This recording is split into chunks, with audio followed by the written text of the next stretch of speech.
Premier league 2025 IPL 2025 এ 13তম ম্যাচটি হয় Lucknow super giant এবং পাঞ্জাব কিংস এর মধ্যে।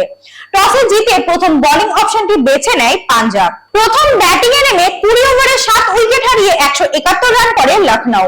লখনৌয়ের হয়ে ব্যাটিং করতে নেমে পুরান 30 বলে 44 রান এবং আয়ুষ বাদনী 33 বলে 41 রান করে স্কোরবোর্ড এগিয়ে নিয়ে যায় এবং পাঞ্জাবের হয়ে বোলিং করতে নেমে আর্শদীপ সিং 3টি উইকেট নেয় এবং Lockie Ferguson, Maxwell, Marco Jansen ও চাহাল যথাক্রমে একটি করে উইকেট নেয়।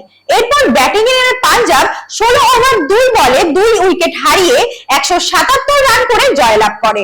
পাঞ্জাবের হয়ে ব্যাটিং করতে নেমে প্রভু সিমরন 34 বলে 69 রান, ক্যাপ্টেন শ্রেয়াস আয়ার 30 বলে 52 রান এবং নেহাল ওয়াদেরা 25 বলে 43 রান করে দলের জয় নিশ্চিত করে এবং লখনৌয়ের হয়ে বোলিং করতে নেমে দিগ্বিজয় সিং রাঠি 4 ওভার বোলিং করে 30 রান দিয়ে 2টি উইকেট নেয়।